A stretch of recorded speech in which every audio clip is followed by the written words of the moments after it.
They should have said the poet. The poet. They should have said the poet. The poet. This is Sending Poets, a podcast about ideas. Our goal is to understand metaphorical truths within the beauty we find in the human experience.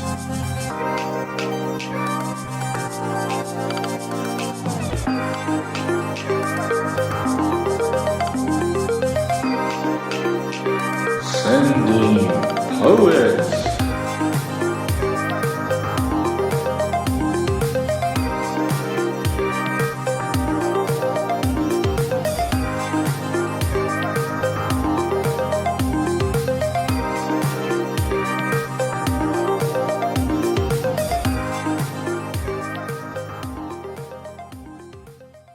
The ability to laugh at oneself, I think it's a helpful one. My name is John. With me is Bob and Tucker. Good morning, you guys. Morning, fellas. Hey, good morning, guys. And today we're going to talk about laughter and humor. And I want to start with a story. It's some of the most my wife and I have laughed in the last 5 years or so.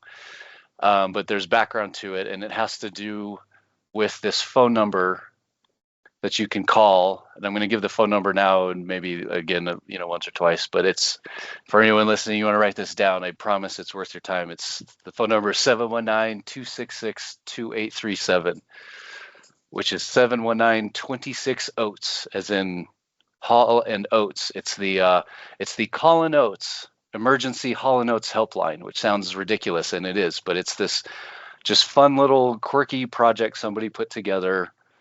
I think almost 12 years ago now, and it's still out there. We tried it last night, and you call this number. It's a British voice, and it just says, "Welcome to Callin Oats, your emergency Hall Oats helpline," and it proceeds to say, to hear one-on-one, push 1, to hear man-eater, push 2, and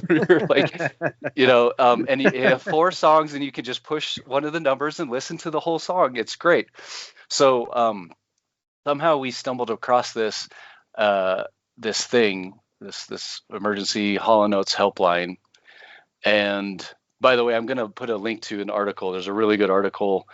9 News in Denver did an article, tracked this guy down, because 719 is a Colorado Springs area code. So there's there's some connection to Colorado Springs where I live. Oh my gosh. Well, it just happened to be the only available number where the last 5 digits, OATES 62837, that was available. That's the only reason. The guy, I think, lives in California, and it was just a fun little project.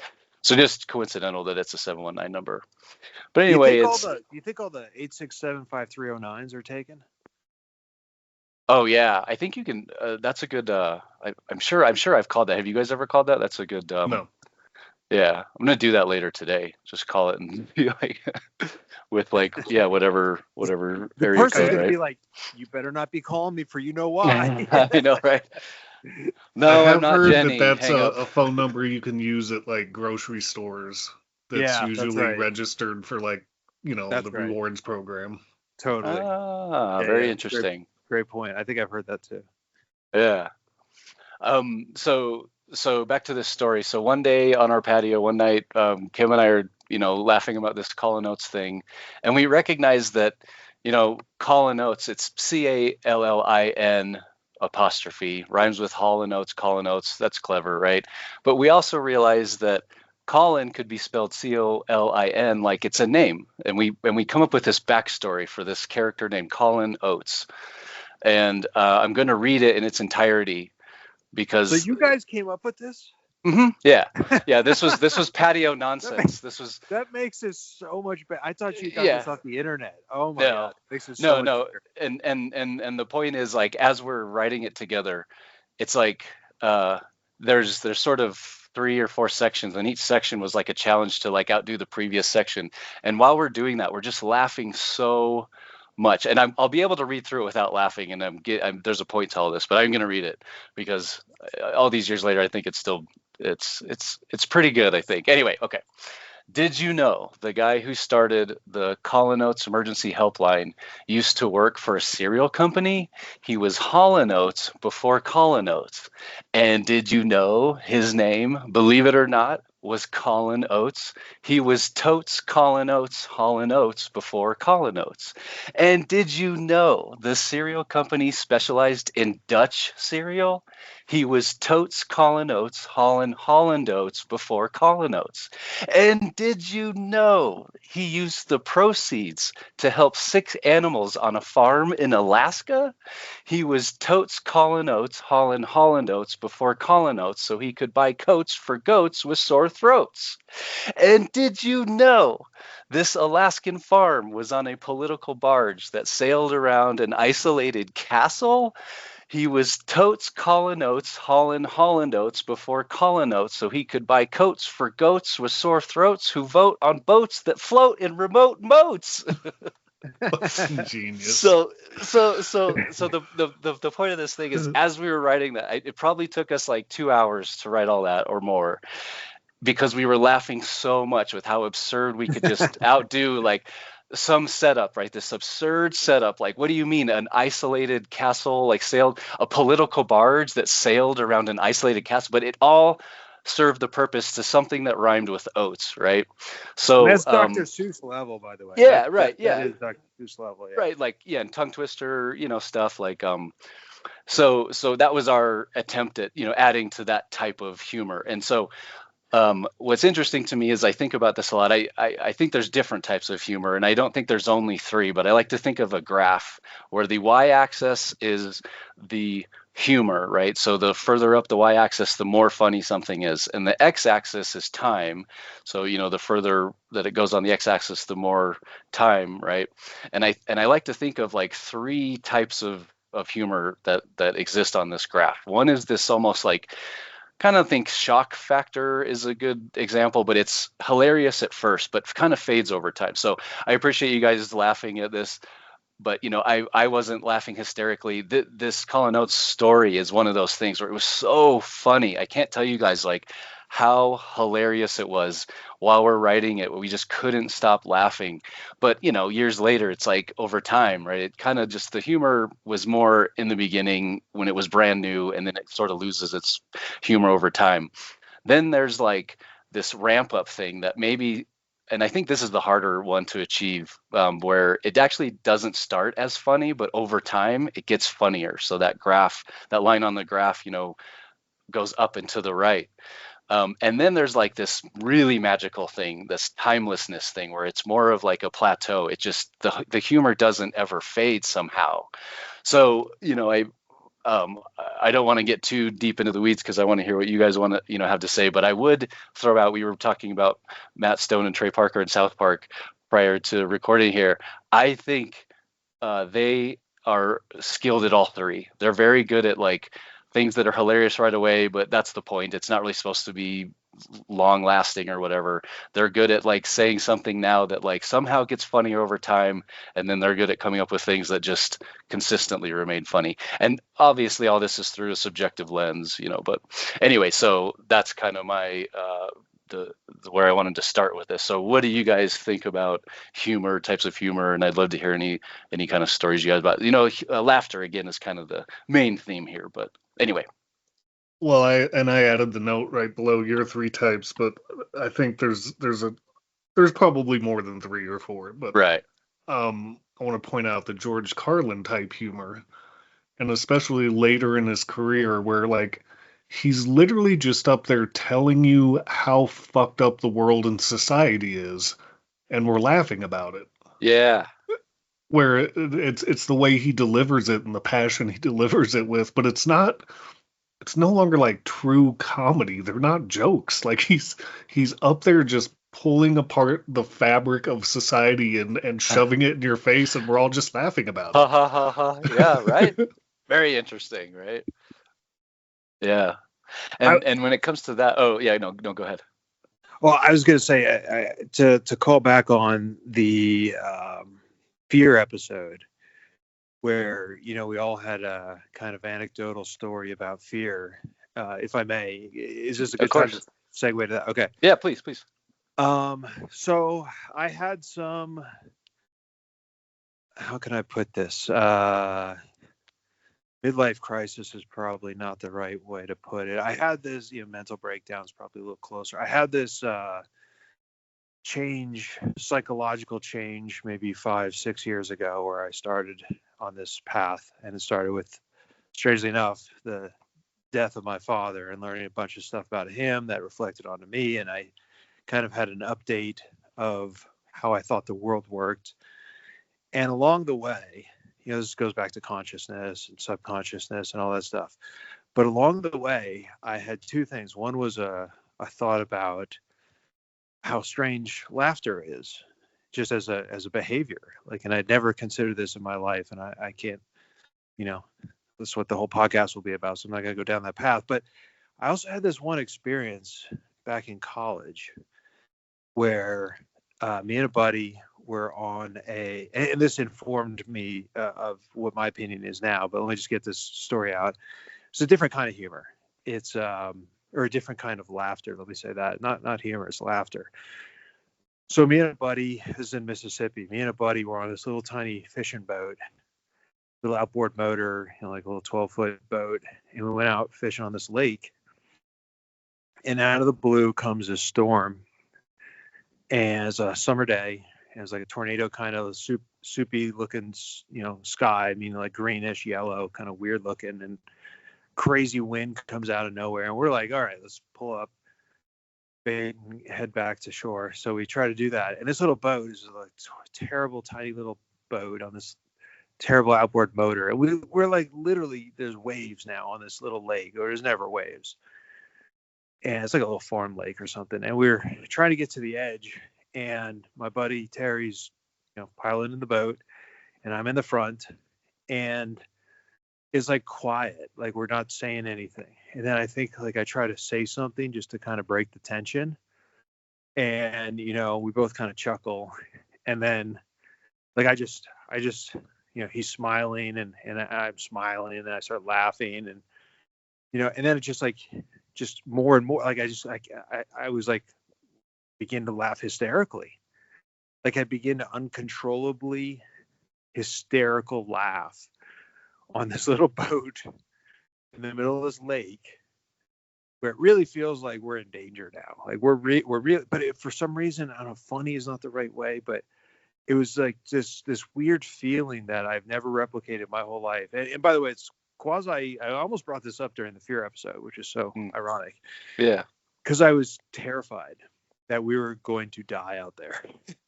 And I laugh now. It's not funny. It's not funny at all, but I laugh. But it's like this inappropriate level of laughter. And it was not just inappropriate. It was, what do you call it when you can't control it? Not a reflex, but it's like... involuntary kind of. Thank you. Exactly. Involuntary laughter about something that's not funny.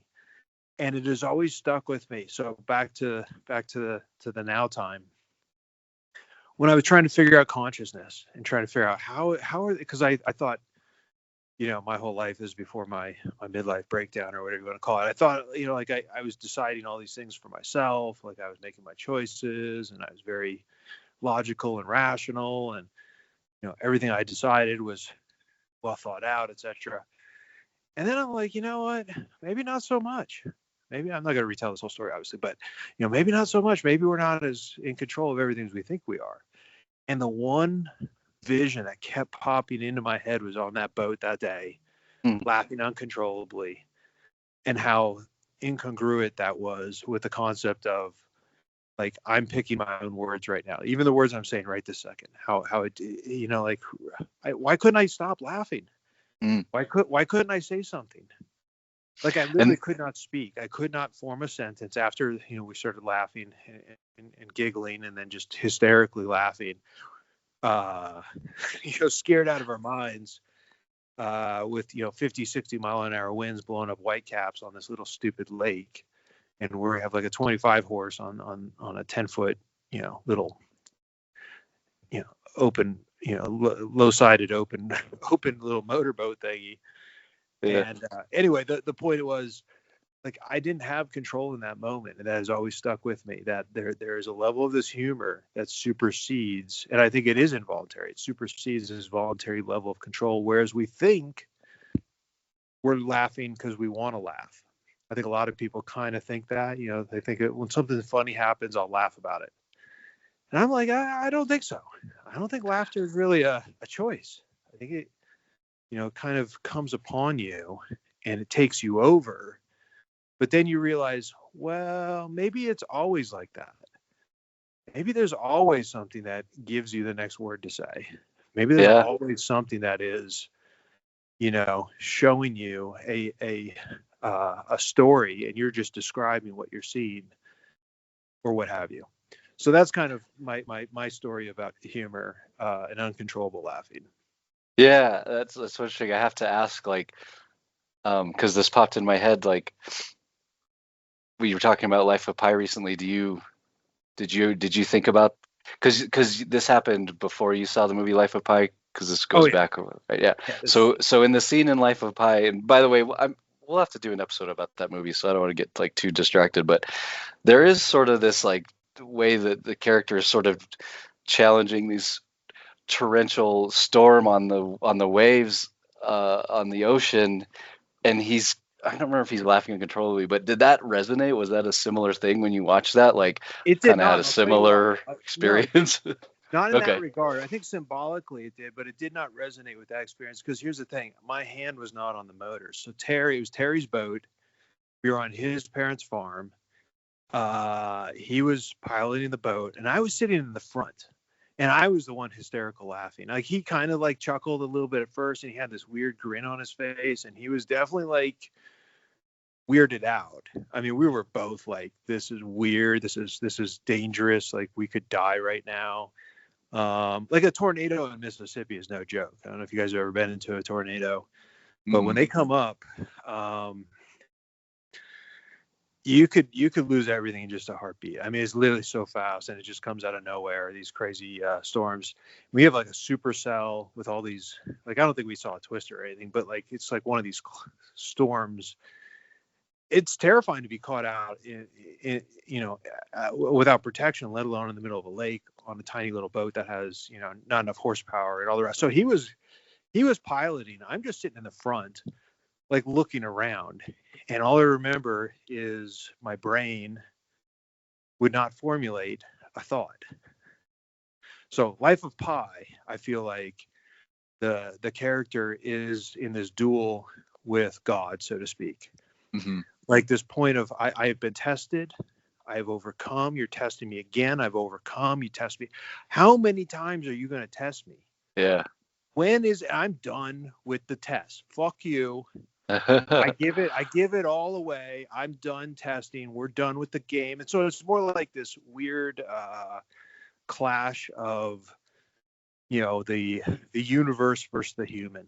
That's kind of how I took it. Now, I think there is a component of helplessness that creates the environment and incentive towards hysterical laughing. By the way, I told the story to a friend once, the story about being on the boat, and he says, you know what, I experienced something very similar to that. I was at a conference, and there was this guy in our panel that was going to give a speech in front of a giant auditorium of people, and he had told us beforehand he's deathly afraid of public speaking.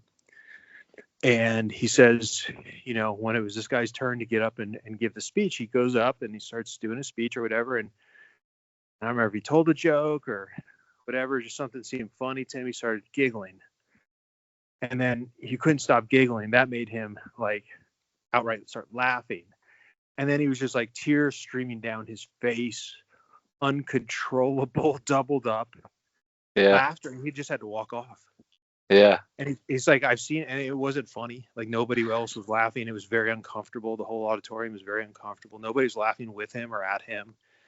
He was hysterical laughing. So I think that is a note I wanted to add. My apologies. Like, hysterical laughter. This is the thing that guided me towards part of this concept of, what consciousness and subconsciousness, how they interact with one another, how human cognition comes about, is this dance tension between a predictive model that is subconscious based, and the way it is as a projectionist, cutting in little snippets of information that your consciousness is aware of.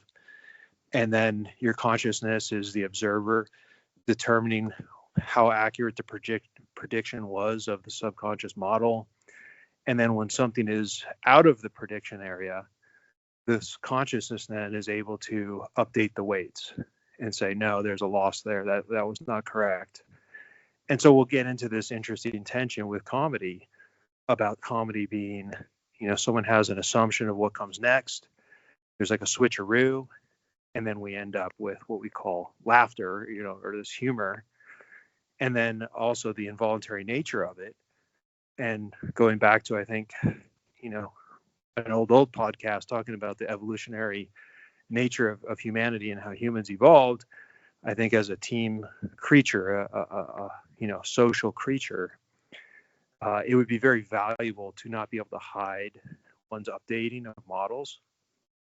So if we had a group of, early humanoids, and one notices this fact that breaks the pattern of the group, this shared assumption, well, if that one person could hide that information or hold it to themselves, they would be extremely powerful. Like, you have every motivation in the world to not laugh if you were the one who found humor in something and gained insight. It would be a powerful tool to be able to hoard or conserve selfishly the updating of the model weights. But for the team, it would be disastrous. And it goes in violation of this information theory we often talk about, where, sharing a physical object, I can give you one, but then I lose it. But information, I can share it at, essentially instantaneous speed and over great lengths of time, and I can multiply it a millionfold, and I don't lose anything. Right. So there's a huge evolutionary incentive to compel the information transfer from one of the members of the group to all the rest of the group simultaneously. And so certain things like crying, blushing, laughing, these involuntary social cues, facial gesticulation, like how your face looks, all these things I feel are there for a reason, a very powerful reason that sheds light on the fact of how little we are individuals and how much we are a cog of a greater machine that is the society we live in, the culture we have riding on top of our hardware, so to speak. And it's like a living thing. And so to me, it makes perfect sense now, looking back, that there would be an involuntary mechanism like laughter that triggers both a physiological response for the individual, but also draws the attention of the group to some factor or piece of information that will be essentially contagiously updated on everybody else. Yeah. So yeah, ton to unpack there. And one of the last words he says contagious, and I want to dive into that. But just to kind of just think about it again, like in the big picture thing, like how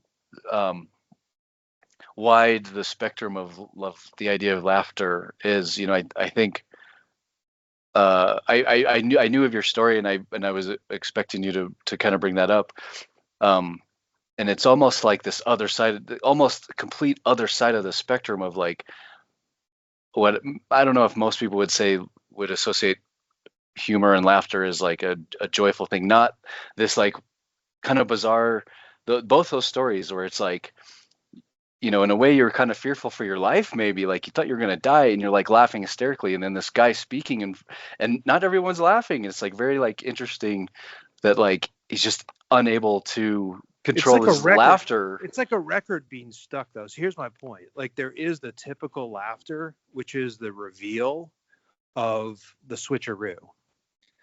And so it's a pleasant thing. It feels good. It shares you camaraderie. You build social trust with one another.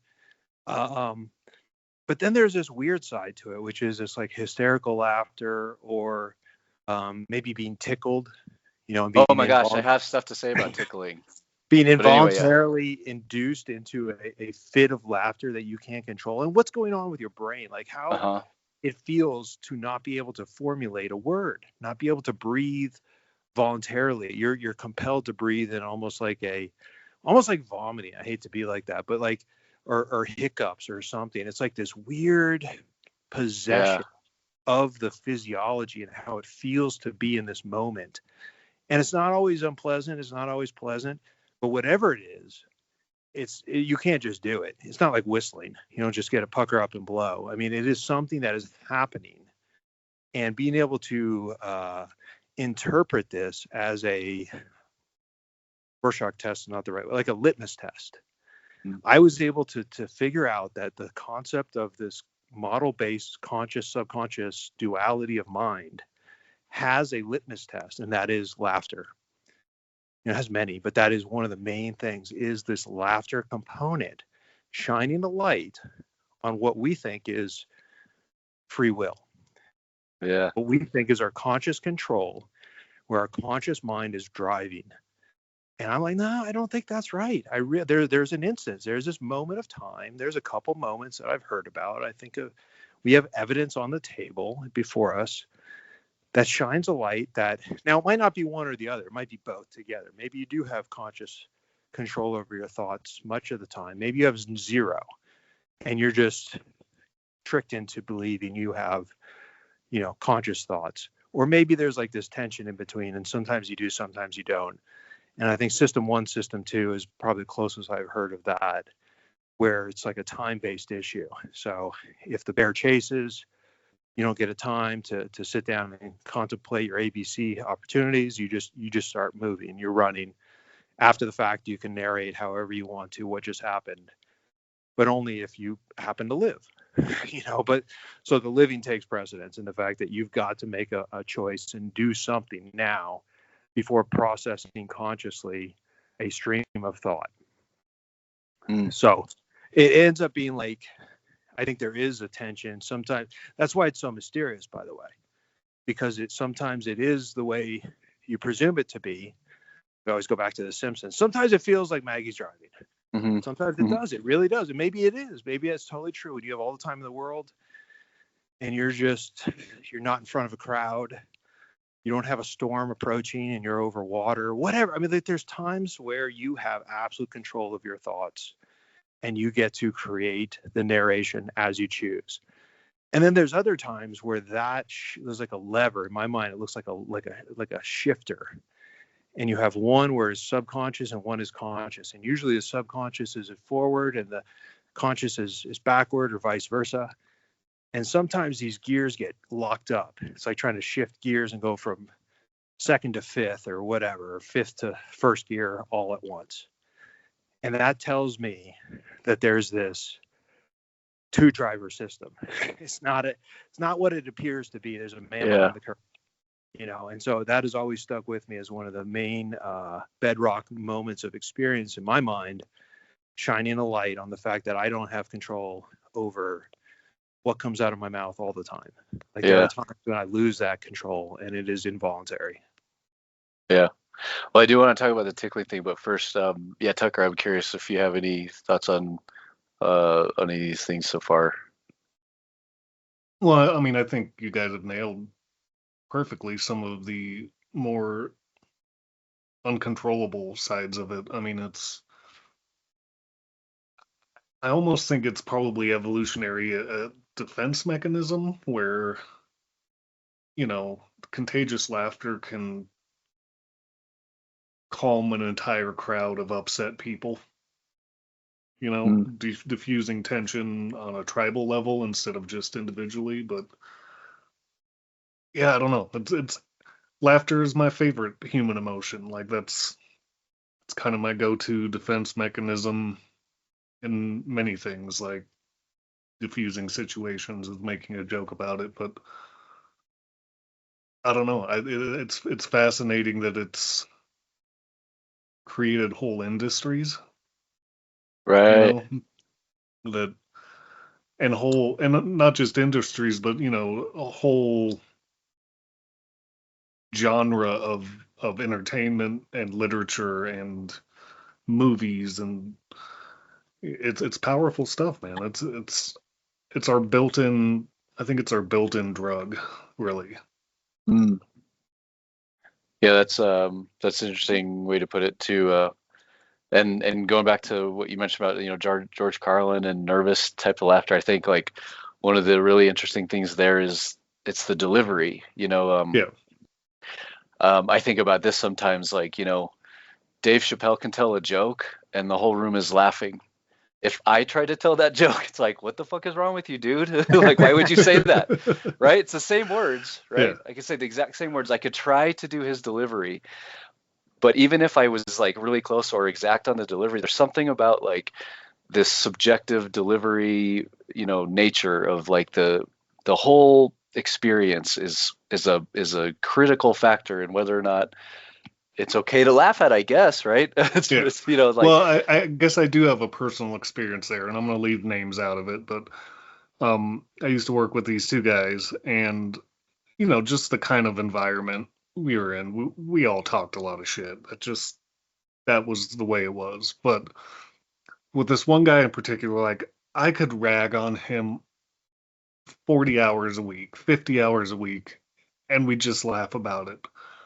And our other coworker could say something to him, same thing, say the same joke to him that I did. But because of his delivery, it would piss the dude off and they wouldn't talk to him for 2 weeks. yeah, And it's all delivery. Like you can, it's amazing to me that you can say some truly like insulting things to people, but if you do it with that sparkle in your eye, it's a joke. Well, Yeah. But if you do it, let me if you do it interpret this. deadpan, it's an insult. It's Yeah. like, Let me interpret though that maybe it's less about the delivery. I'm not saying in all cases Dave Chappelle is just inherently humorous. I grant that. I get it. There's something, he's got a talent, he's got an attribute that allows, him to communicate. Just not the content, but the level of communication itself. Okay, but what about this? I think it's a fascinating test case. So your coworker friend has, let's just say, two models. One is about your behavior and one is about the other coworker's behavior. And so when you guys bust balls, rag on each other, it's pleasant. It's like being tickled by a loved one versus being tickled by a sociopath who's trying to torture you to death or something. You get me?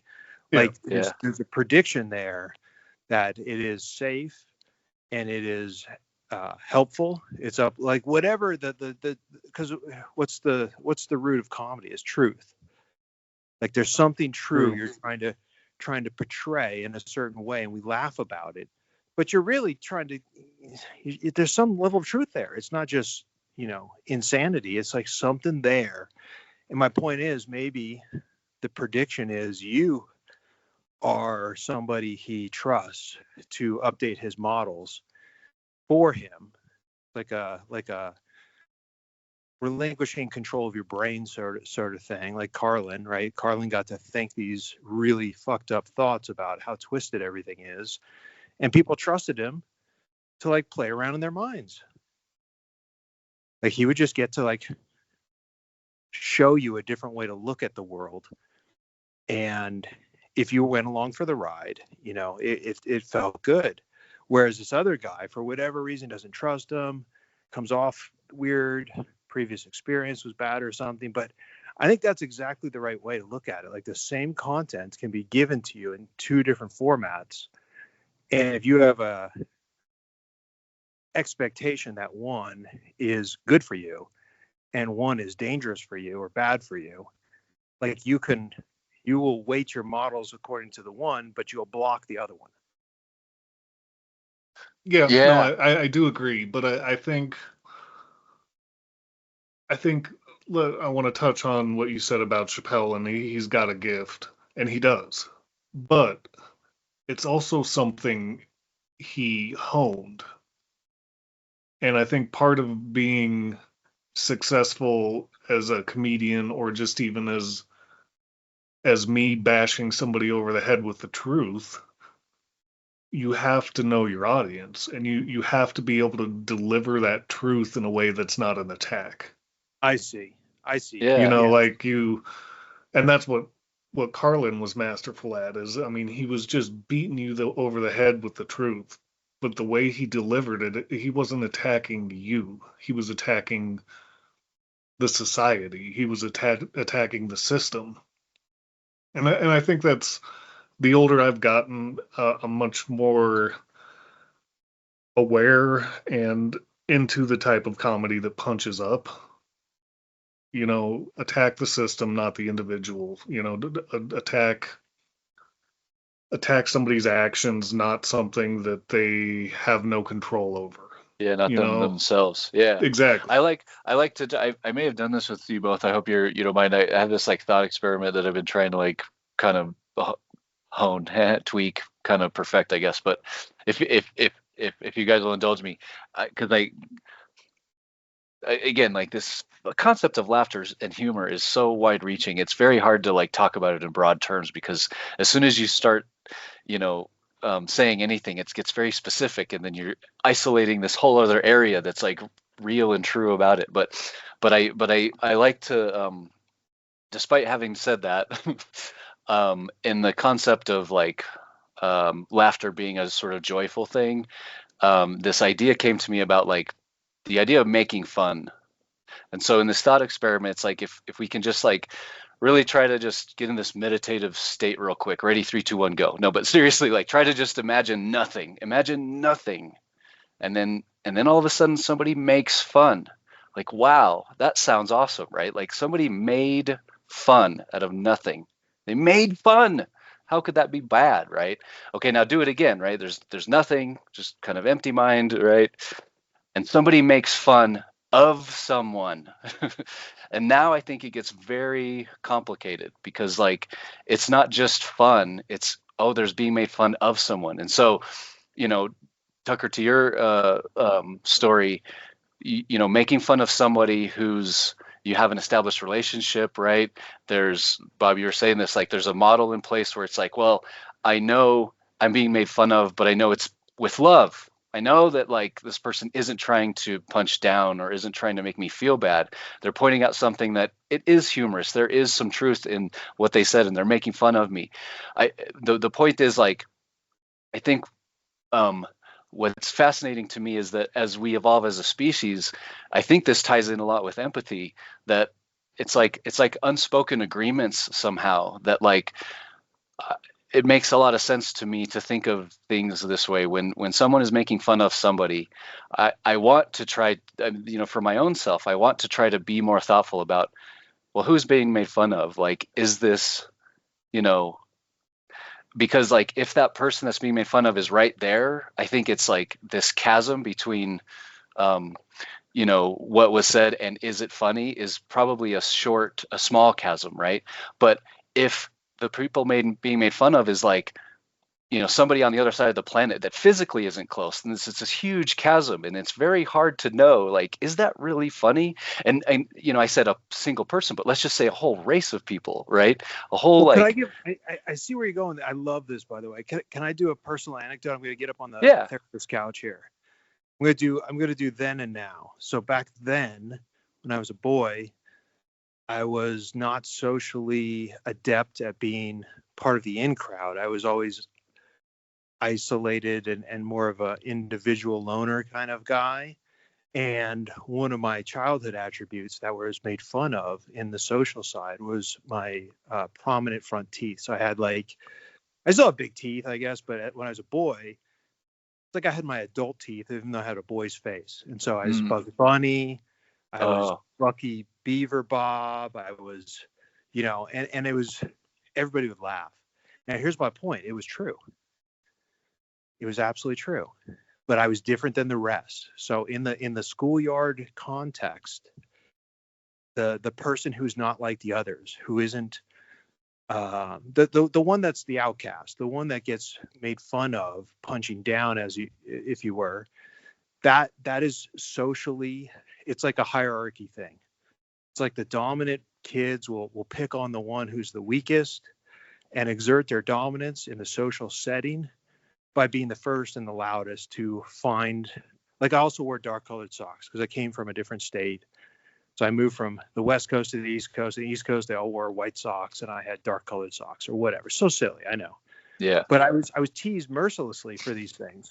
Okay, my buck teeth and my socks and whatever other silly shit. But my point is that absolutely happened, and people laughed, and they had a great. I didn't laugh. It hurt me terribly, but everybody laughed, and it was always true. They weren't making up. They weren't saying, Bob, you're an alien, and everybody laughs. That's not funny. It's like, Bob, you have big front teeth. We're all going to make fun of you now. Everybody laughed. Now, that was the then. Here's the now. Now I'm balding. Okay. I'm pretty bald on top now. I'm 48 years old, and I've had probably 10 years of, balding. I just shave my head mostly. But what happens is, let's say I'm at work and there's some office ladies talking about, this literally just happened last week, but that's why I thought about it. They come in, oh, I love your hair. Like this one lady, she has big, beautiful hair, and then she got her hair colored or something. The other lady comes in, it's like, your hair is so beautiful. I love, the color of your hair. And the other was like, oh, I love your hair. And they're all back. And I take my hat off and like, a bald guy right here. Like, and everybody dies laughing. I'm laughing. My point is self-deprecating humor.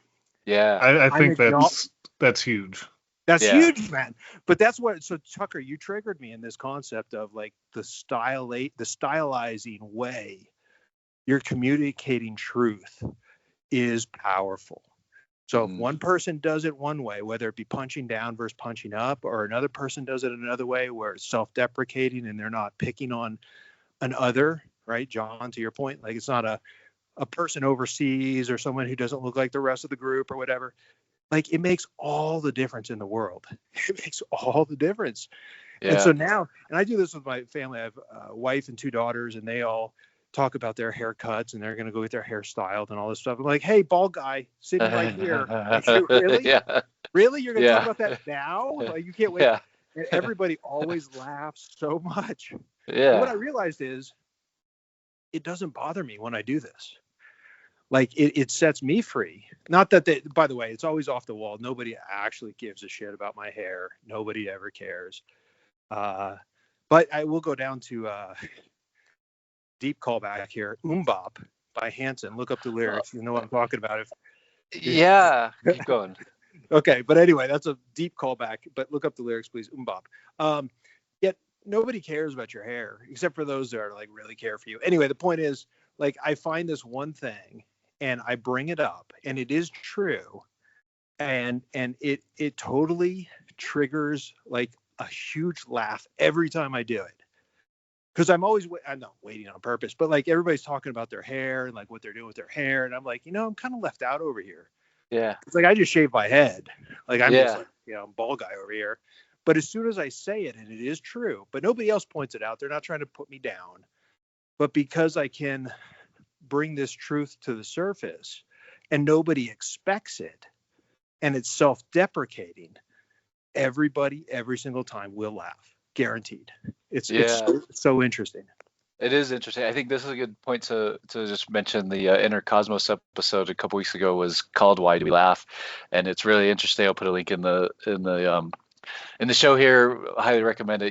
David Eagleman does such a good job. It's nice and concise too, right? It's like usually like 40 minutes, like really easy to digest. But he kind of went through like 3 theories people have thought about why do we laugh, and one of them was relief theory, and it was this like release of tension and like suppressed emotions, this release. And I think like just like you said, it's sort of like, hey, guess what, everybody? Like, I'm just gonna like get this out there. Like, I can make fun of myself, and it is like this communal thing where everybody's like nice, and we all laugh together, and it's like this just kind of joyous thing, like made fun, like you made fun out of Nobody's something. Threatened by anything. Like when there's no threats, and it's more about like camaraderie and sharing truth that may be uncomfortable, but the person who's uncomfortable shares it first. Yeah. Builds trust. Yeah. So I wonder if we could do like, go ahead. I think the importance of, and part of why I was able to have that type of relationship with that coworker is that if you make a habit of including yourself as the butt of the joke, it does disarm people. Because then Yep. when they're the butt of the joke, they're just like, well, he's not treating me any different than he treats himself. Yeah. That's just part of who he is. That's how he functions in society, is by shining those, bringing those truths out into the world, but he does it to himself as well. You Yeah. know? And that's where the knowing your audience and actually having to practice that craft and hone it over time, and it becomes important because it really is a powerful tool, Yeah. in shaping interactions with other people. Is if you can get them laughing, you can steer them the direction you would like them to go. Yeah. That's very interesting. I wasn't necessarily planning to bring this up, but maybe it's like real time therapy for John time. Because I have like it's not quite the then and now story like you described, Bob. I don't have a now version of this. I don't know that I need one because the difference here is this is something that's not true. But I have this memory from middle school being on the bus. I remember the guy pretty clearly. He was the year younger than me too, which I think added a kind of maybe a humiliation factor. But there was this, like, out of nowhere, he's just like, "Hey, are your palms hairy?" And I looked at my palms, and he laughed, and he was like, "Ha, you jack off." And I'm like, "What?" And he's like, "When you jack off, it makes your palms hairy." And you looked, so that means you jack off. The most absurd. It's not true, right? It's not true, but it. I think Come on, it's one of John, those. you do jack off. Come on. I know, but there's something about like the way that played out, and he was like, haha, and everybody else was haha, and they were laughing at me, that I don't think I started processing until I was in my 30s. I think it really fucked me up for like a long time, because I was like, what I think about now is like, I held on to like something there, and the thing I held on to was like, I did not like how that felt, being teased and being made fun of. I was like, this sucks. Whatever I can do to like not be made fun of and not experience this again, like, is probably a good thing. And the sad part on my, I feel shame over this a little bit here, is like, I really didn't mind making fun of other people in that, way, which I'm not proud of. You know what I mean? I think that's a part of my growth. I don't feel like I'm as much that way now as I was then, because I was so afraid. I mean, this kind of goes to the fear thing. It was a fear thing. Like, I just did not like the feeling of being made fun of, and it wasn't true. It wasn't like my palms weren't hairy. Yes, masturbation is like a healthy thing. We can get into that in a different episode too sometime. But the point was, that's not the conversations we were having as like adolescent teenagers. It was like, ha, you jack off, ha ha, everybody's laughing, and it was just like, oh God, like, I don't like this. Think about how acutely sensitive we are to these social cues and social pressures. Yeah. So I keep on going back to how we are a team animal, how powerful the team is. There are no individuals. How important it is to understand your place, your role, your skill set, and these vary. Some people might have strength in one arena and weakness in another, and then vice versa. So it's transitory. But my point is, it's developmental on a evolutionary scale. Like it must have a level of fitness. It must contribute to our success. Like, it's finding this root, finding this deep phenomenon, and not trying to dispute it or play it off or whatever. Understanding it. Where does it come from? What is it here for? Why? It's just like an opposable thumb. Like, it can be used cruel. I could use my opposable thumb to pick up a hammer and bash you, or I could build a house. Yeah, right. So having this extreme sensitivity, especially in a formative year, because I don't think it's coincidence you're talking about a story from when you were a kid in middle school, and I'm talking about a story when I was a kid in middle school and how it stuck with me. I mean, I've had some deep, we both talk about getting on the the therapist chair here. Like this really impacts. No, it's not just it's not a laughing thing, but it is all about laughter. That's what's so Right. counterintuitive. Yeah. How powerful the molding is at a formative stage with laughter in a social setting. It's truth. It's recognition. If everybody's laughing about this thing, it must be true. Everybody's model is all simultaneously updating about who? About you.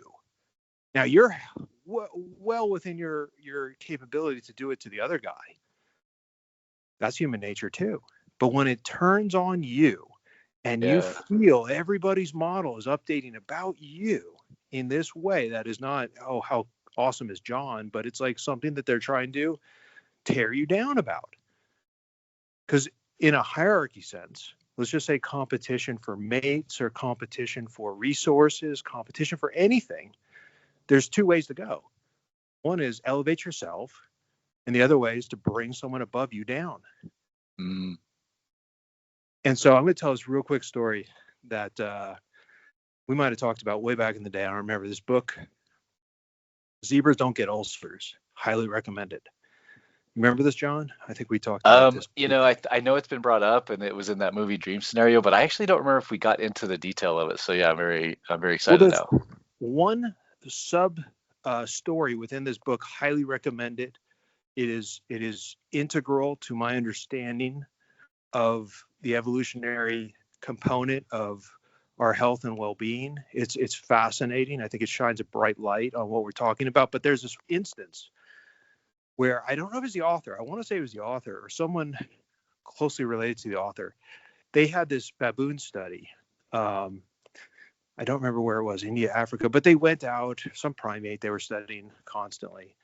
And what they found was in a troop, and by the way, in a troop of primates, like there's a high level of sociability such that you have to trust one another to watch your back, to make an alarm call, to pick off ticks off your body, to come to your defense when you're being beaten on by a higher status animal, whatever. There's it's a really rich and sophisticated social order going on.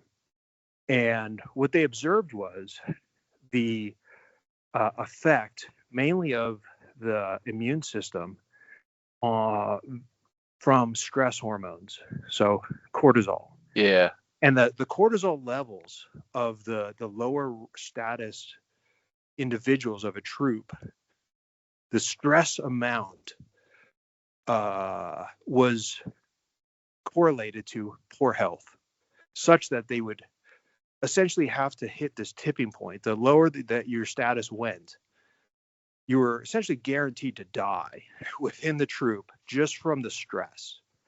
Okay, I'm not talking like, you get eaten by a crocodile or whatever. I'm saying you wouldn't starve to death, but just this repeated. So let me back up. I apologize. There's this concept of anger directed at lower level individuals. So let's just say we do A, B, C, D. So you have the A animal beats up on the B animal. And then the B animal beats up on the C animal because the B animal can't beat up on the A animal.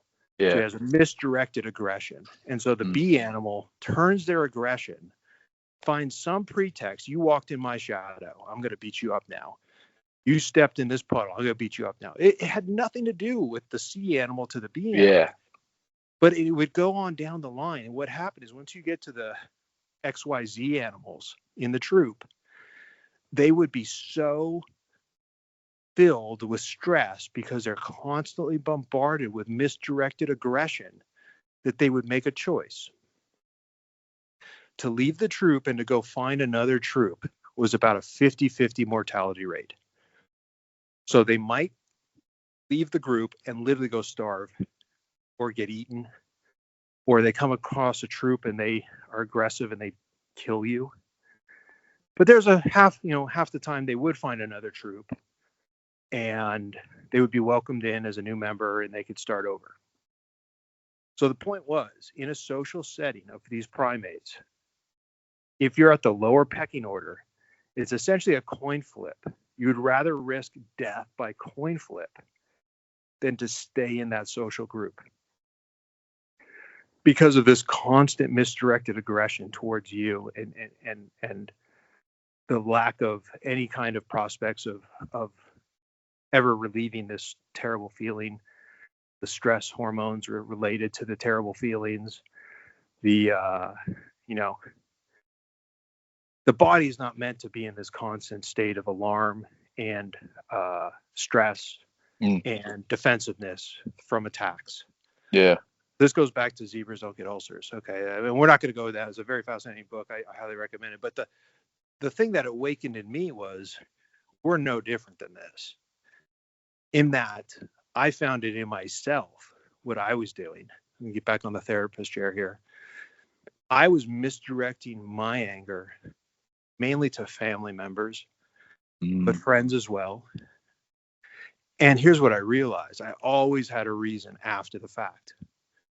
I always had a reason why I got so upset with this person, why I yelled at them, why I gave my kids a punishment, why I had a fight with my wife, why I would push away my best friend, why I would get angry with my mom. Always, always, always. But I realized there was a pattern. Now, I couldn't deny that I had a rationalization, a narration. That was true. I couldn't deny that. But I started to realize there was always some triggering event upstream of that. Something bad happened to me, made me feel bad.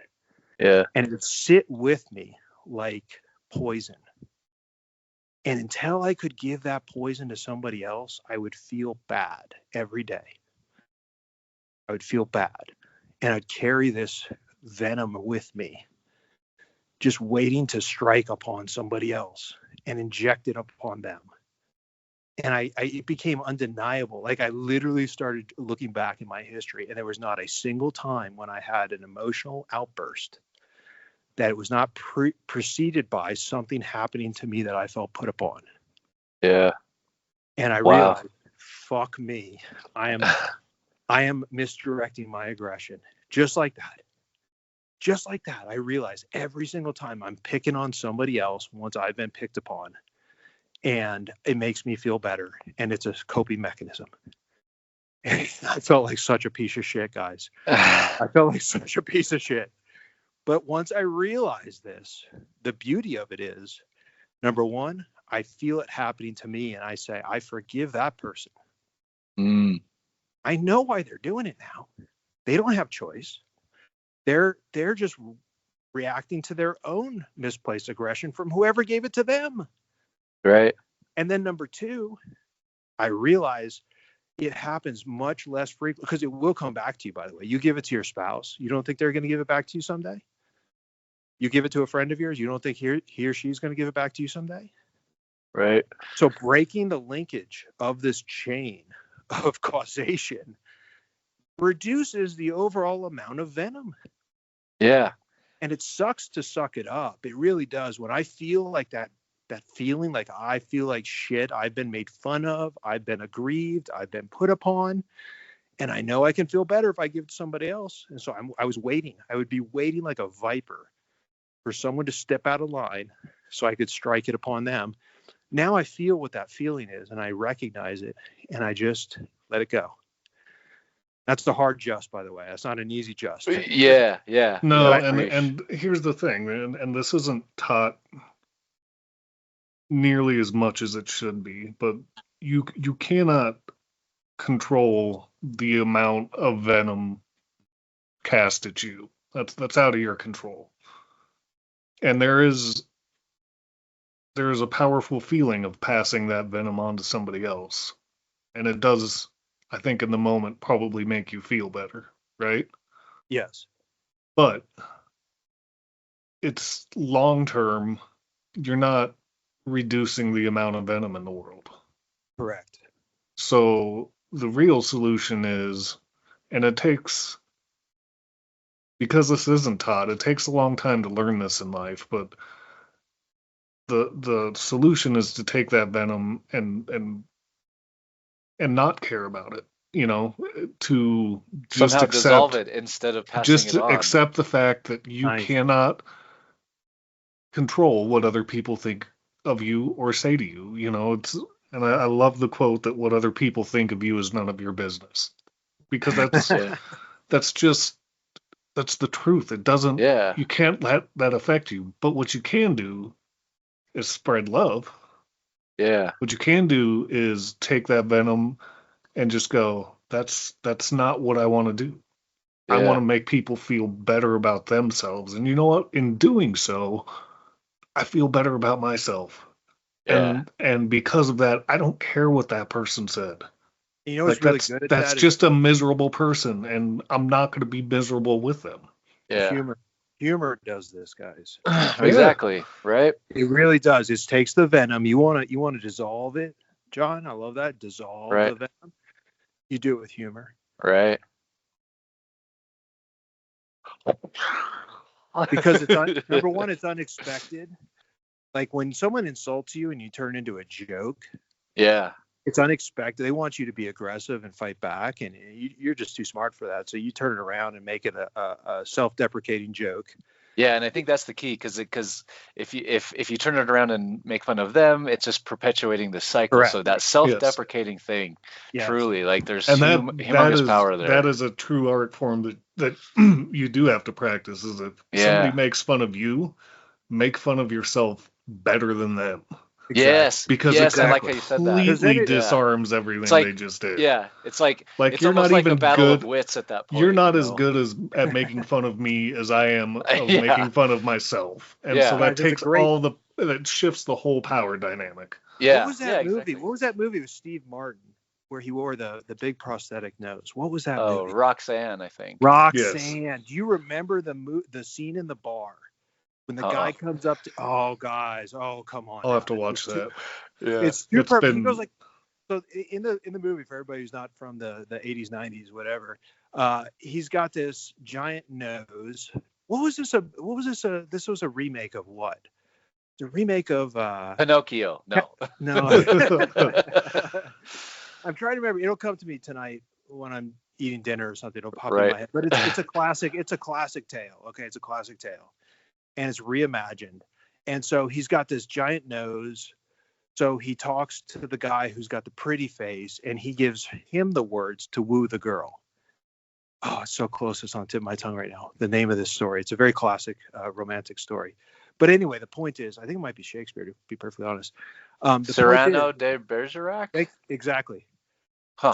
It's exactly right. It's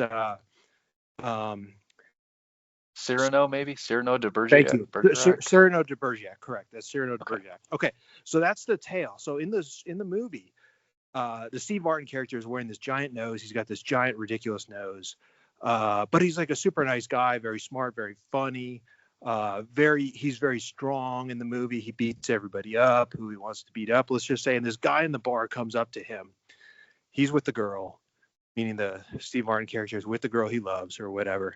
And this guy says something about his nose. And everybody in the bar just gets quiet because they think he's about to beat the shit out of this drunk guy. But instead, he goes, you know what? I bet you I can come up with 20. It was like, that's so weak. Whatever it was, he said, like, you got a beak on you or something like that. He's like, that was so weak. It's like, I bet you I can come up with 20 better right now in front of everybody. And he's standing up and the other guy's standing up. The entire crowd is watching them. So you have the social pressure of the moment. And Steve Martin then goes on a rant of 20 and the whole crowd starts counting like 15, 16. So he comes up with 20 better jokes about his giant nose and just destroys this guy. And it was one of the most beautiful moments I think I've ever seen on a show. But you got to watch that. Roxanne is such a perfect example of that, of outclassing the other guy's insult on you with more insults on you. Yeah. And to the point of it breaks down the social tension to the point of, relieving the pressures of the group, thinking something bad's about to happen. Because everybody was all anxious that, there's going to be a fight. Someone's going to attack somebody here.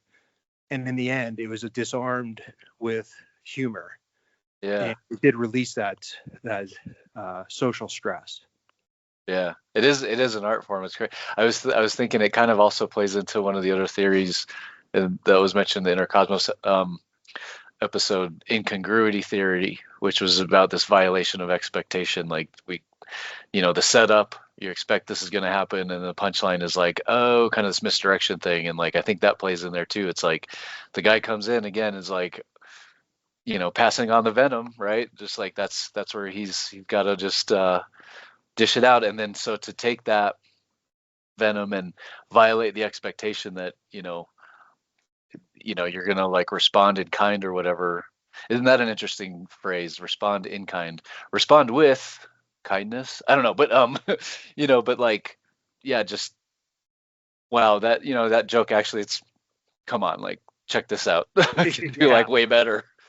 Yeah, I think very it's like very interesting. it's like a meta joke, because you're obviously having an expectation of a fight to come next, and then they disarm that through meaning it's funny that they disarm it, but then they use jokes in order to make it funny, because the jokes are what violate your expectations. It would have been violence, etc. Yeah, I mean, I think that is the classic. And by the way, just going back to the core of humor, what is laughter, it is this updating of one's model, meaning your model predicts something, and when that prediction is violated, you are compelled, if it happens, you are compelled to laugh about it. So imagine sharing that, especially because this he makes, David Eagleman makes the same point, and he said one of the things though that is key here is that the situation itself is not threatening. Like when it's not threatening, that Yes. laughter compulsion is what happens. In other words, like same kind of scenario, but if it is a threat, I wouldn't say like you don't ever laugh, because I would say maybe your story about being on the boat in the high winds and That's stuff fair. was that's fair. was a compulsion to laughter, even though there was But I a was sense of stuck threat. in that. Here's my point with the boat, though. I was stuck in a mode of updating, meaning I didn't know. I thought I was going to go out and have a good time that day. We would be safe. We would come home, eat some bass, have a great time, blah, blah, blah. And everything I had predicted was not going to plan. Everything that my model was telling me was going to happen was not happening. And so I was stuck in this weird loop of nothing but updating the loss. Yeah. I was stuck and I couldn't go forward. Like I'm in Wow, this hysterical laughter component where I don't know what to do now. Like I had no words. I had nothing. I had no ideas. I had no visualization of what comes next. I was just holding on for dear life in a very weird predicament. But I wasn't like in pain. It wasn't like I was being stretched on the rack. I was just on the boat, just kind of sailing along. So, Yeah. but it could have gone disastrous. But the tickling, okay? Yes, like, I was going to say. I don't think you're going going to to ask be tickled by a serial killer. You would be so terrified. Like tickling is like you're trusting the person that they're not going to hurt you, and they're giving you all these feelings that are unpredictable and unique, and they violate your expectations. So it's like a physical form of comedy. So a tickle is like a physical form of violating your expectations, but in a trusted space, a safe space, and it becomes akin to like a pleasurable experience having your models updated. Because what you're really saying is, I know truth better now. So when you laugh, what you're communicating is there's something to be learned here. I've learned it. And by the way, this is, I think, another crucial component. Telling the same joke with the same punchline over and over again does not make it funnier. So you get the truth the first time. So you get a joke that has a kernel of truth in it, but the common expectations are wrong. So your predictive model, when they do the setup to the joke, your predictive model is they're going to say X and they really say Y. And so the fact that but the Y makes sense. Yeah. Like it's got to be an alternate version of reality that is not just ridiculous. It has to make sense, some form of truth. And with that telling of truth, that's alternate to what your expectation was, you now have a better model. So your model is more capable of predicting this outcome than it was in the past. Your expectations are updated. So if you tell the same joke the same way again, there's no more update. It's already your model. You know what you're predicting, the punchline. You just heard it. I just heard the punchline. It's not funny if you tell me the same joke again right now. Right now, exactly. Keyword there is right now, because like over time, because it made me think of this joke. I think it's one of my favorite jokes, and it's cool because I forget it from time to time. So I've probably heard it like 3 or 4 instances in my life, but with years in between. So every time it comes back up, I already have the truth, but I one of the times I kind of had completely forgot what the punchline was. Do you mind if I tell you guys real quick? Please. This joke. It's like there's a bear and a lizard in the forest smoking weed, and it's the best weed ever. Like they're just like, oh my god, wow, this is like the best weed ever. And the lizard's like, wow. He's like, I have like the worst cotton mouth. I'm gonna go get some water, man. And the bear's like, yeah, there's like a river down there. Just go get some water, man. I'll be here. So, cool. So the lizard goes down to this like river, and he's drinking water, and he looks up, and there's this alligator staring at him, and he's like, oh shit. And then he's like, hey, my buddy, the bear's got this like awesome weed back there. If you want to go check it out. And the alligator's just like, okay. So the alligator goes, finds the bear, comes up to the bear, and the bear's like, oh my god, man, how much water did you drink? And I love that because like it's that misdirection, like, oh, the alligator's gonna eat something, but like, oh, the bear thinks the lizard became the alligator because he's high and everything. So that's one that like, yeah, if I told you again right now, it wouldn't be as funny. But if you forget about that joke and I tell you guys a year from now, you're gonna laugh again. You could forget about it, which is effectively re-updating the model again. Yeah, I guess so, right? But there's also like a second level, like a meta level, where it's just funny that it's funny, or something contextual with the telling of the first joke is somehow funny, and you could retell it and relive that moment. I mean, there's some gray areas there, but at its core, going back to this concept of consciousness, subconsciousness, and how we're processing human level cognition. And by the way, it's not all human. I think we should bring in like other animals that do laugh. I think that is kind of an interesting. Yeah, they don't call them crying hyenas, Nicely done. But I like the rats. I thought the concept of rats laughing was very important. But going back to the thought of this is an evolutionary level of adaptation. I mean, this is a core. Like, here's what I really liked, and we could talk about the contagious aspect of it now, perhaps. But people will go out. People don't go out to have dinner and a drink and then listen to philosophy. Like, people don't go out to have dinner and a drink and hear about romance, math. Thank you. Whatever. I mean, math. Yeah, there geometry you go. or geography even, or whatever. But people will pay money to go out, not knowing what's about to happen. They're going to have a drink. They're going to sit at a tiny little table in a dark room with a low ceiling, crowded with a bunch of other people, and just become involuntarily hysterical. And it feels so good to do this. So I'm just really trying to shine a bright light that this is a valuable insight into how the human mind works, especially with involuntary and the viral contagious aspects socially put. Yeah. We got to go back to tickling. So I'm going to share a story. It starts with a haiku because that's what we do. My wife and I, she wrote this. Father-in-law asked, "Do you tickle each other?" I could not laugh. And so that she wrote that haiku because we were at a Culver's with my parents, the three of us, my wife, my son, and my parents were all just eating, and just out of nowhere, my dad just goes, "So do you guys tickle each other?"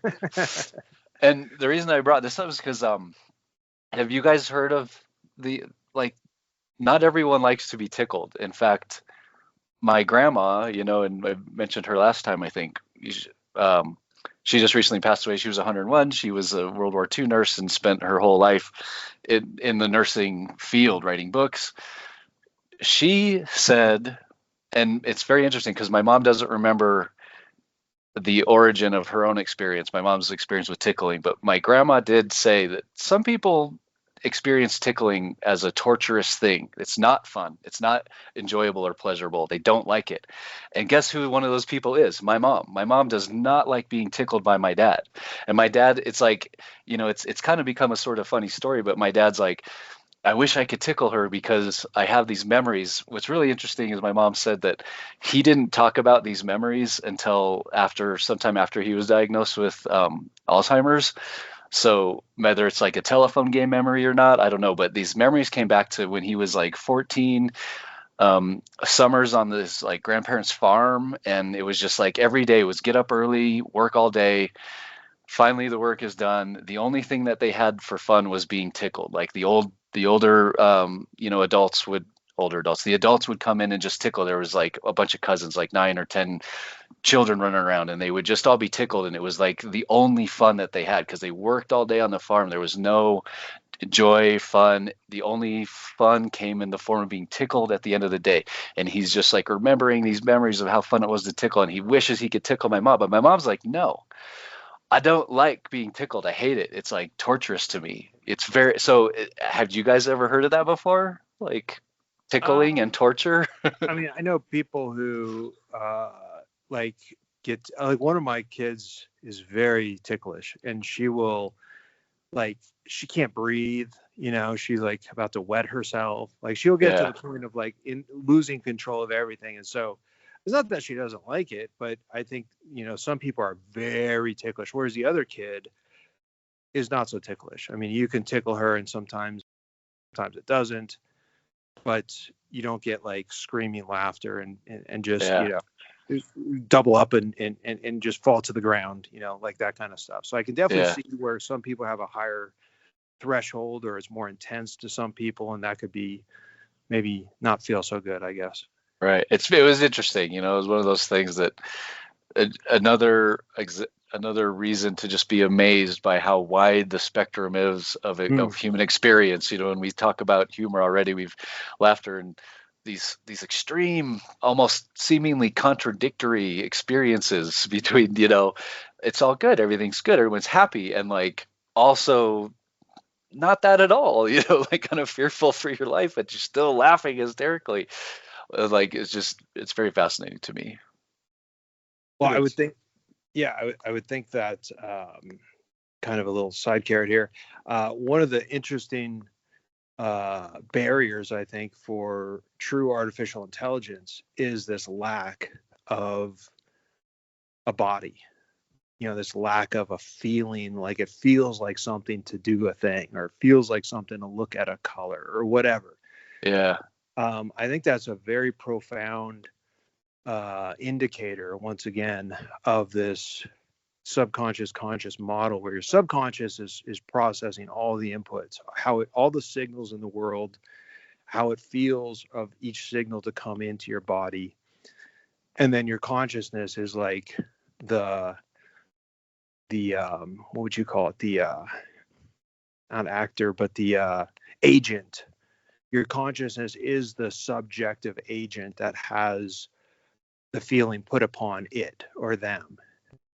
And so it's like, you have your body, which is like the environment that your agent lives in. And so your subconscious, like in a dream state, can mimic or control every single facet, every signal channel, but it doesn't have its own identity. It doesn't have a face. It doesn't have it doesn't know what it feels like to do a thing. Whereas that's what your consciousness is. Your consciousness is the subjective experience of being in that environment. So it's the two things together. It's the creation of the environment through your subconscious, and then it's the participation of intelligence within that environment that is your consciousness. And those two things together are brought out almost like white light passed through a prism to create a rainbow in the aspect of humor and laughter. And like that is just a way, it's like a prism. It's like we can put this prism now and show you white light is not white light. White light Yeah. is, constituency of all these other frequencies put together. When you do that, it looks like white light, but it really isn't. It's these other pieces. Wow. That's nice. I like that. Yeah, I dig it. Well, we're kind of getting to the end here. There was a couple quotes, and to finish with, I could do a ChatGPT thing again, but I thought these were interesting. One of them was brought up in the Inner Cosmos episode. I'm going to read this whole thing. It was from Steve Allen.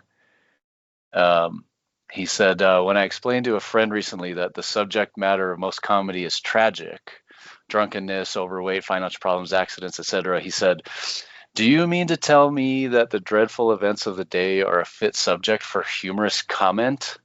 The answer is no, but they will be pretty soon. So he says, man jokes about the things that depress him, but he usually waits till a certain amount of time has passed. It must have been a tragedy when Judge Crater disappeared, but everybody jokes about it now. I guess you can make a mathematical formula out of it, he says, and this is where this idea comes from. Tragedy plus time equals comedy. I think that is attributed to Steve Allen, was the one that kind of said that. Which is something that Gilbert Gottfried forgot. Oh, right. I don't know if you remember that, but he made was it a 9/11 a joke about the Japanese tsunami. Like the day after it happened, or the day it happened, and it didn't end up well for him. He got canceled. Right. And I believe in that quote, it's Julius Caesar, right? Would you say Judge something? I'm trying to remember. Well, yeah, I copied it out of whatever. It could have been like the Google AI, but it was a tragedy when Judge Crater disappeared, but everybody jokes about it now. Who's Judge Crater? I have no idea. I didn't bother looking into it, but I know I copied when I and read the pasted. notes, I didn't I thought it was type Julius Caesar, but yeah. I think in the podcast, the Eagleman podcast, he attributes that to, I believe it's Woody Allen. I mean, this is a classic. I thought it was Woody Allen too, but when I Googled it, it said Steve Allen was the one that's kind of credited with saying that tragedy plus time equals comedy. Fair enough. I'm just saying, I remember that observation in the Eagleman podcast, but I do think that's going to be the key. Meaning the key is it something about truth?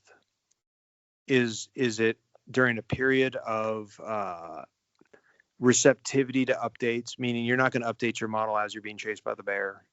It's only once you scramble up the tree, or you jump in the lake or whatever, and you get away from the bear. That's when you can, after the fact, around the campfire later on, we'll laugh about it, whatever. Yeah, so when the threat isn't there anymore. Exactly. Yeah, when you're not suffering, like when it's not, like if you made it through, now's the time to narrate what happened, and part of that narration is obviously updating your model, so that in the future, I mean, the evolutionary component is in the future. If this thing happens, well, now you know better what to do. You have more truth on your side. You have more facts that help you predict what comes next, and that is ultimately the secret sauce, the magic sauce of the human, is predicting what comes next. Yeah, having a predictive model at your disposal removes you, as it were, from the category of animal and gives you your humanity. If you're an animal, you react. You might be conditioned, Pavlovianly, but you don't predict. You don't the dog doesn't predict that every time the bell rings, that the food's going to be there. So why don't I trick the guy to ring the bell more often or something? You know what I mean? Like that's a human level. The dog always waits for the bell to be rung. It doesn't understand that it has an opportunity perhaps to ring the bell and make a creation of food to appear or whatever. I think that's what I'm getting at, is the human level of predicting what comes next. Yeah. Here's another take, similar but kind of different take, I think, and it was from Lenny Bruce, which I've heard a lot about Lenny Bruce, but I don't think I've ever looked into the father his of stuff myself. I believe he created stand-up comedy, essentially modern stand-up. He said, satire is tragedy plus time. You give it enough time, the public, the reviewers will allow you to satirize it, which is rather ridiculous when you think about it. I get this. I like that he said it's rather ridiculous kind of to think like you know, let me say something kind of extreme. Maybe it's, it was just the 23 years since 9/11 happened. Is it, this idea of like too soon when someone makes a joke about something and then follows up with like too soon? It's like kind of diffusing attention. Like, will there be a time when there's enough time that goes by where people can joke about 9/11? I think it's already happened. I think people joke about it, I think did South Park make a joke? I can't remember. That's a good question. I think they had a whole episode about it's okay to joke about 9/11 now, I think. That sounds familiar. It might have been something else, but I think they did do, highlighting this idea that like time, the factor that time is with comedy. Can't remember if it was 9/11 though, but yeah, maybe it was. I want to say it was 9/11. I think that was the whole punchline. Is at the end they did like balloons dropped and streamers came down, and it was like, it's okay to joke about 9/11 now. I think Cartman made a joke or something. I could be off base on this. It's probably 10, 15 years ago since I remember. But they called it, as it were. They called it's done now. We can now joke about it. I think that was the punchline or something. I can't remember what the joke was. I could be off. I could be something completely different. But yeah, I seem to recall it was 9/11's funny now or something like that. That sounds right. Yeah, I would say I might have to like do some digging in that. One other thing I wanted to share here. I didn't know. I kind of assumed it might come up just organically, but I'm kind of surprised like none of us said this phrase. Laughter is the best medicine. You know what I mean? Well, I was wondering like where did that come from? And so just the Google AI overview, which I've had some like pretty good experience with that. I say what you will about AI keeping us from thinking or keeping us from doing things. I still think can be used as a tool, and I've had some good experiences where it's pulling out things that thinks you want, and here's the link, and I think it's pretty good. Anyway, so this was the Google AI overview when I just said what is the origin of this phrase laughter is the best medicine. It said the phrase laughter is the best medicine is often attributed to Proverbs 17:22 in the King James Bible, which reads, "A merry heart doeth good like medicine, but a broken spirit drieth the bones." The general interpretation of this verse is that a cheerful attitude is good for health, while a gloomy one can dry out the spirit. However, the exact origin of the phrase is unknown, and the idea has been around for a long time. The power of laughter has been recognized by both medical and spiritual experts for a long time. Some say that laughter may have predated speech by millions of years as a way for ancestors to share joy and tell others that they were open to friendship, which was an intriguing thought too, that maybe laughing happened before actual language. It is, and I guarantee you it did. Well, let me call up Patch Adams and R.I.P. Robin Williams. Oh, sure, yeah. Can't have a conversation about comedy and humor without Robin Williams. But I also want to say, please definitely listen to Zebras Don't Get Ulcers, because ultimately there is a physiological component here about a lot of hormones and regulating your immune system. And, those people in high levels of stress, poverty, fear, it isn't just all in their mind. Like, they do develop physiological negatives downstream. And those people who are calm, able to not get stressed out, not feel threatened constantly, they have far fewer illnesses and bad outcomes, cancers, whatever, because their immune system is literally stronger. I mean, it's so much of it goes to your hormones suppressing or enhancing your immune system. But there you go. I mean, I think it's like one of these things you have, maybe not old wives' tales or whatever you want to call it, anecdotes, what do you want to call that? What is it when you have apple a day keeps doctor awake? Kind of idioms, aphorisms? Yeah, something like an idiom. Yeah, something like that. Like these things. All I know is that I rarely, if ever, get sick, and I'm fucking hilarious. So there you go. Yeah. I was wondering, like, it was, I think it kind of emerged like this idea of this venom passing. Had you thought of it that way before, Bob? Oh yeah. Okay. Well, I don't remember if you had said, I think that was new to me, but what if the venom itself is cortisol? You know what I mean? What if Yeah, right. cortisol Yeah. itself, the stress hormone that, like, literally, if we practice and we get better at it, we can recognize, oh, my brain just like dumped some That's it. cortisol here. I don't want this. I got to Yeah. dissolve this, That is, once you right? condition yourself to break that chain, like Tucker was saying, to not, you have less of it in the world when you break that cycle. My point is, and I know we're running out of time, so let me just a little cherry on top here. Maybe we can have a whole episode on this one day. The thought process between feeling good versus happiness.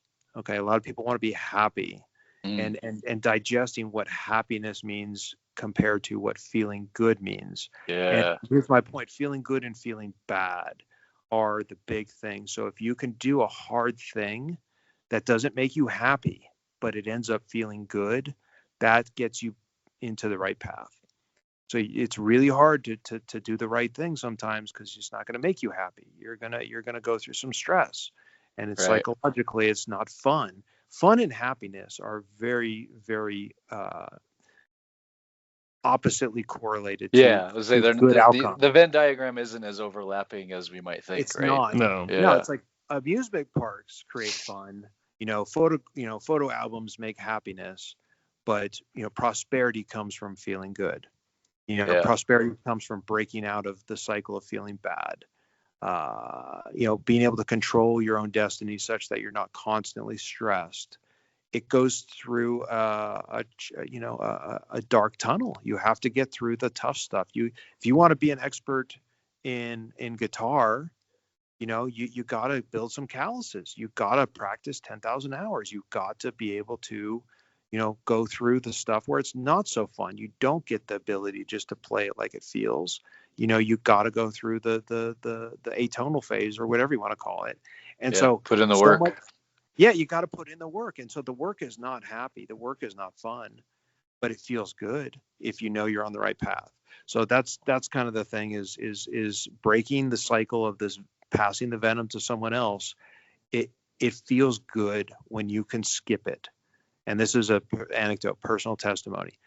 The first couple times I was able to do it, it was like I'm hanging on by my fingertips on a ledge, on a 50-story building. It was that difficult. Yeah. I'm not kidding. Wow. It was literally that difficult to eat that venom and to not pass it along when I knew what I was doing. Once I became conscious of, I know what I'm about to do. I'm going to put this on somebody else. And even though they did do a thing that quote unquote justifies me blasting them, I know that's not really what I'm here doing. I know I'm actually just transferring the pain to somebody else just to get it Yeah. off my back. And so, but when I did that the first couple times, it felt so good. Contrarily, I didn't feel bad afterwards, because that's another thing. Once you get rid of the pain by doing this and you realize what you're doing, it feels so bad to give it to somebody else. Yeah. Yeah. It's like the most toxic, disgusting feeling of like, I did a bad thing. I'm a bad person. I'm a monster kind of a thing. And to avoid that bad feeling and to move forward to the good feeling, that's my barometer now. Because that Yeah. over time brings you a reflection on the circumstance, which gives you happiness. That is the thing, is reflecting on something is the happiness. The feeling is what you're happy about, but you can't create that feeling without doing a hard thing. Well, and Beautiful. I'm a firm believer that true happiness is when you're able to do something that isn't fun and still feel good. Fun is just a band-aid, but true happiness is when you've reached a level of peace that you don't have to have fun to feel good. Nice. Yeah. Fun is fleeting. Yeah. Happiness is some clever word that starts with H. I mean, I think that happiness, I feel there's three kinds of happiness. Happiness about something that felt good in the past, happiness about something that feels good now, and happiness about something that will feel good in the future. But it's like a reflection, it's an intellectualization of something, but it's not the thing. It's not the actual feeling good part. You have to feel good before you can be happy about it. Meaning, I felt good in the past because I did a thing. I ran a race. I tried my best. I trained for the race. I got third place. I'm proud of that action, and I could be happy about it looking back now. But I can't just be happy about not running the race, failing at my ambition, sitting at home, not doing anything. You know what I'm saying? So so it's a reflection of a time that you did something with effort and you overcame an obstacle, or you created some great beauty, or you had an inspirational moment, shared it with a loved one, whatever it is. It's a intellectual reflection upon the thing that happened or didn't happen or whatever. And so I think people just search out the happiness and they don't search out the, what do I have to do to earn it? What do I have to do to put that photo album together so in 30 years when I'm sitting on the couch and I go through the album, I can have that happy feeling about what happened, what happened in the past. Yeah, well said. I love it. Cool. Well, yeah, let's wrap this up. This was great. You guys, thank you as always. And contact us at sendingpoets@gmail.com. We would love to hear from you. Let's see what ChatGPT says when I ask for a quote about laughter. Here's a delightful quote about laughter from Bartlett's Familiar Quotations. I'll just say here, this quote is attributed to Mark Twain, emphasizing the power of humor in overcoming adversity. Twain often highlighted the importance of laughter as a tool for resilience and deflating the seriousness of life's challenges. Well done, ChatGPT. Here's the quote.